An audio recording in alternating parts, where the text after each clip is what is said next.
teaching ESL online. Welcome to this live video. Now you're probably watching the replay right now, either on YouTube or Facebook.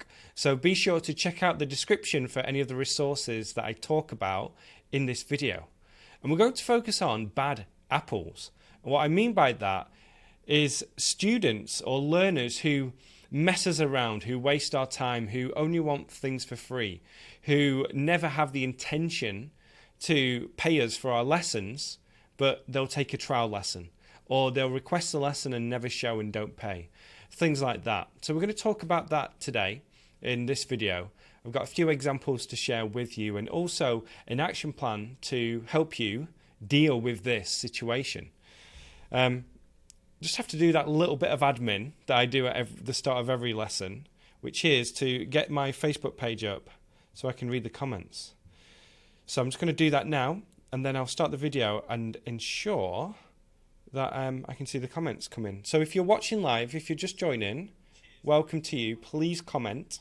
If you're watching the replay, please do the same too. Now, to give you a little bit of context, today is Tuesday. Now, when I'm saying Tuesday at the moment, I hesitate a little bit because I think, is this American English or British English? So I'll say things like Tuesday or Tuesday, and sometimes it's somewhere in between. Now, on a side note, a teacher got in touch with me yesterday and told me that she has been living in America for 27 years or so. She's from the UK, but she's been living here for 27 years. And she says that she doesn't know what's British or American English anymore. They just blend together. And I'm starting to feel that way a little bit too. My wife is as well. Sometimes I ask her, is this British or American English? And we don't know. So it's kind of an interesting scenario, and something that's interesting as well for us English teachers to think about language acquisition and being in a different environment and just internalizing certain phrases and pronunciation. So just a little side note there, but it's Tuesday. This weekend, my family and I spent a lot of time together because yesterday was Labor Day. I also played in a soccer tournament as well, a football soccer tournament, which was a lot of fun. So it was good just to have a few days away from the office. I did a little bit of work on Saturday morning, I think, and also on Monday morning too. But generally speaking, I didn't worry about the big things. I didn't worry about making videos or thinking big about my strategies and getting into everything too much. But let's get into it anyway. So we're going to talk about students who waste our time and different things we can use to help us with this. So I'll just give you a few examples of how this happens. So, for example, a learner might say, hey, I want to buy a lesson from you. I want to take lessons with you. And you say, this is the price? And they say, okay.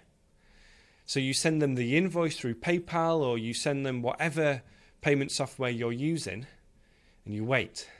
Nothing happens. It's now 24 hours before the lesson. Nothing happens. So you send them a reminder and say, hey, our lesson's tomorrow. I need payment before this lesson. And sometimes you get an email reply saying like, okay. Or sometimes it's silence. And it's a couple of hours before the lesson, you're thinking, is the student going to pay or not? Now, a couple of times what has happened is this. The student then sends me an email and says, sorry, I don't have any money. Sorry, I can't afford to pay you. I can't pay for things online. And you're thinking, why didn't you tell me this at the start of our conversation? Why have you just taken me down this path? I think what they're trying to do is just to get away without paying and to deal with that problem later. They want these lessons, they know they can't pay, so they're trying ways to try and get you to teach them for free.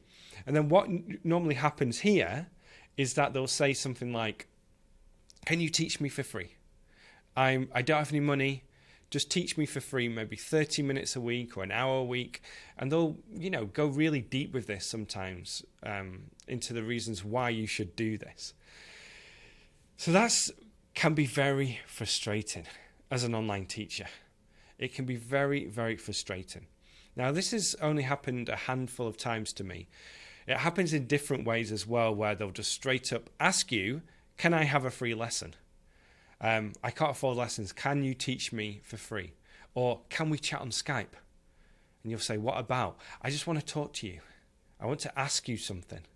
And what they're trying to do is to get you on Skype and just get a conversation going. Now, there are also another scenario is this. Let's say you offer a trial lesson.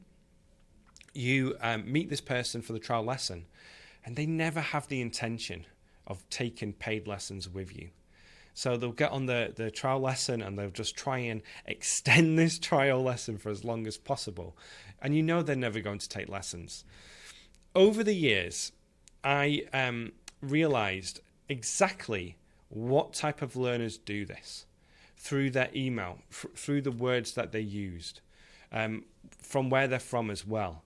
So you start to gain experience on what type of learners do this. And it's just the language that they use and the way that they approach taking lessons with you. You know, especially if they say things like, hey, can we chat on Skype? If they're saying this, 99 times out of 100, they won't want to pay for lessons for you, with you at a later date. You know, they just want to get on Skype. They just want to talk. Another scenario I want to talk about is this. A lot of teachers worry as well about taking lessons and not getting paid for them. Now, the example I talked about before was one where we hadn't actually taken the lesson. You know, I never gave a lesson without payment. I've never done this. And I suggest that you don't do this too, unless it's a student that you trust, you know, they've been taking lessons with you for a long time, and there's a reason for this. You know, maybe they're not at home and they're on their Skype on their phone. You know, you can be a little bit lenient, but especially new students, never ever take a lesson with someone unless you receive payment. And here are some strategies now to help you with this moving forward. So you let the student know that time isn't reserved until you receive payment. So until you receive that payment, someone else can take their time. Okay, someone else can take their slot.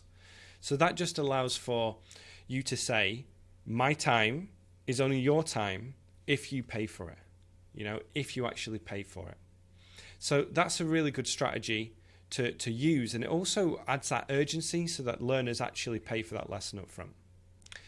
Another thing to think about as well is who you target. Now, I always talk about your niche, targeting the right type of learners, working with learners who you want to work with. And the same goes for targeting learners who are able and willing to pay for your lessons. So if you're offering free trial lessons, don't offer them just to anyone. You know, filter people out first, or filter people out after the fact before you give a trial lesson. A great example of this is when I did my first advertising campaign on Google AdWords. I sent people to a free trial lesson page, and I set the campaign up for anyone in the world. And I set the cost per click very low at about 2 cents because I didn't want to spend any money on this. And I was sitting in this coffee shop in Valencia in Spain, and I just saw my email go like with free lesson requests. People were requesting these free lessons with me, this free trial lesson. So I remember thinking, this is amazing. I might need to hire another teacher right now. But out of those, 100, 200, whatever it was for that first campaign, not one of those students took a paid lesson with me. And that's because they all came from India and Pakistan. And at that time, the people who were requesting lessons from those countries weren't able to pay for online lessons, or my lessons were too expensive. So I got that targeting wrong straight away. I didn't do any kind of research. I didn't have that experience to know about countries that were willing and able to pay. So firstly, if you're doing any kind of advertising campaign, think about targeting learners who can pay for your lessons. So that's filtering them out before the fact. Now, when people request a lesson with you, let's say it's a free trial lesson, then you can filter them out after. You don't have to deliver every lesson. In fact, put it into your terms to say, I can't give every lesson. This is not a guarantee. And then use your experience. Ask some questions. Do a little bit of research to make sure that you're going into a lesson with a student who is looking to take lessons with you in the future. So there are a few little strategies there to help you filter people out and target the right type of people for your lessons. Now, as your audience grows, and you might want to do this straight away too, you might want to offer a paid trial lesson or not offer any kind of trial lesson. You know, if the demand for your lessons is so high that you can do this, then consider doing it. This is what I did after, it must have been about 6 months after I started, where I was getting so many lesson requests. And a big reason for this was because Google ranked my page free English lesson in the top 5 in certain countries. So people were just searching for free English lesson, finding that page and saying like, hey, I want some free lessons. So I decided to change this and I made it $1. Now, some people think $1 is too low. For me, all it does is it gives people, or it filters people out. Those who can and are willing to pay will pay that $1. You know, it's not about the money at this stage. It's just about filtering people out and getting buyers into this system, okay? So that $1 trial lesson helped me. It dramatically reduced the amount of people requesting trial lessons. But those who spent that $1, I knew these people were legitimate. I knew these people were, you know, interested in a real sense in taking lessons with me. So that made a big difference, and that's something you can do as well, either from the start or introduce this at a later stage. Now, another thing is this. Don't let the bad apples ruin your whole experience. Don't let them make you feel down about things. Try and take your ego out of this as well. Because what happens is, if someone takes advantage of us, then it can hurt. And we can think, you know, I don't want this feeling again. Therefore, I'm going to get really strict. You know, I'm going to get, you know, mean in the way I talk to people. I'm going to retaliate in certain ways. And we don't want to feel that again. We don't like to get taken advantage of. We don't want that feeling. And that can affect you.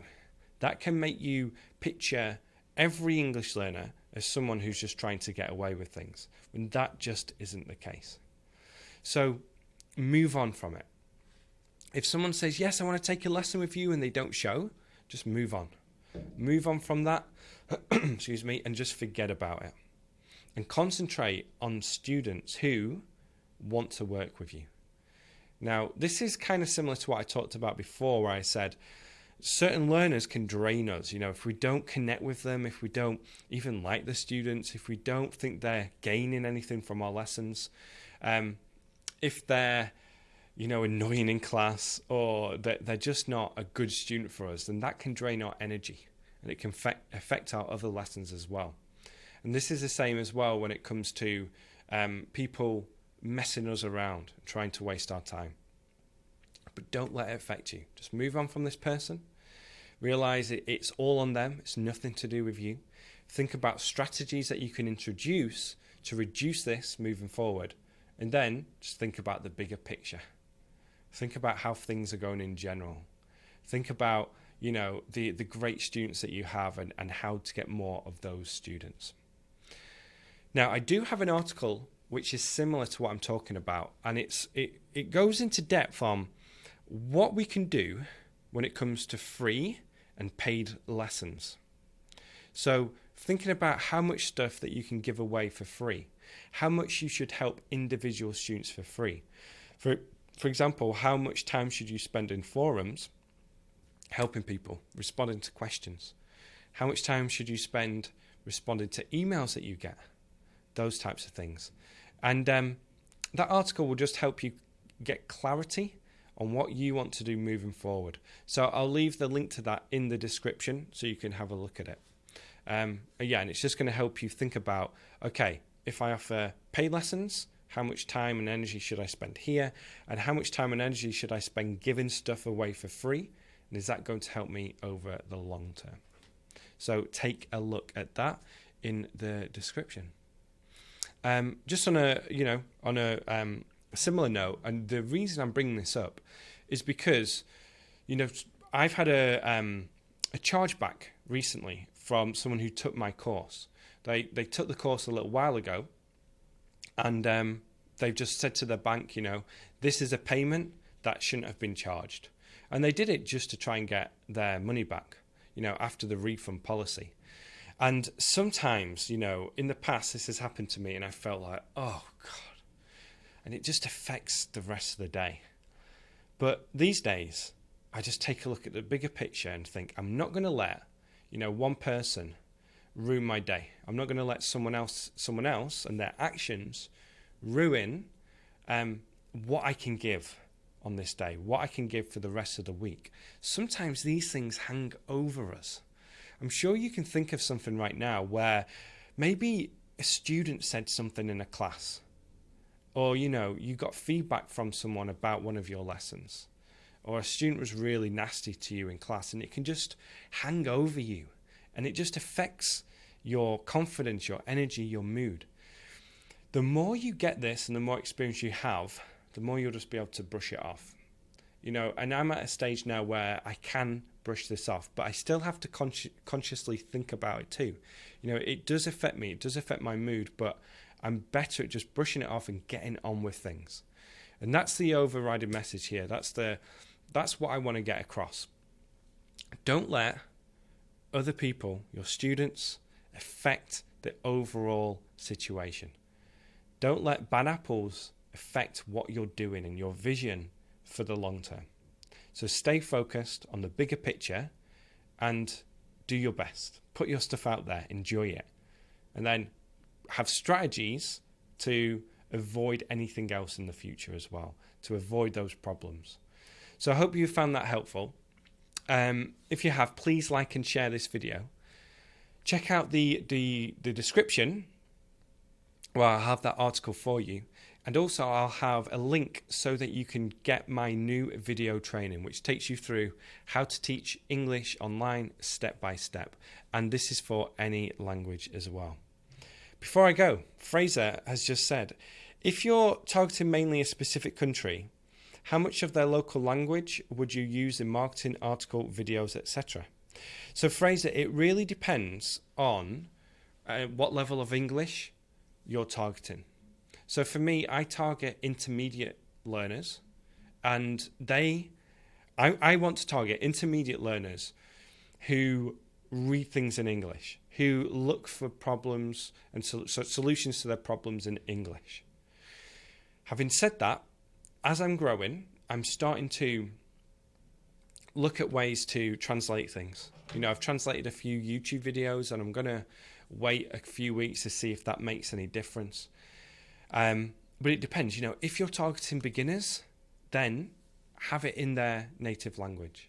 If you're targeting intermediate students, advanced students, that's not as necessary. So yeah, it just all depends on the type of students you want to target. Cool. I'm going to go now. I'm actually going to head out and get a coffee because we had a very, very busy weekend. And I woke up this morning, there was no coffee in the house. So I've managed through black tea, but I'm going to take this leave and get a coffee from the guy who sells them on his bike.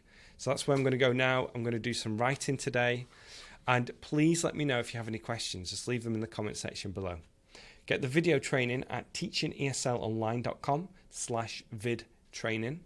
Or you can click the link in the description. I'll leave a link in the comment section too. Okay, guys, I hope you have a fantastic day, fantastic rest of your week, and get in touch with me if you ever have questions. Speak to you soon.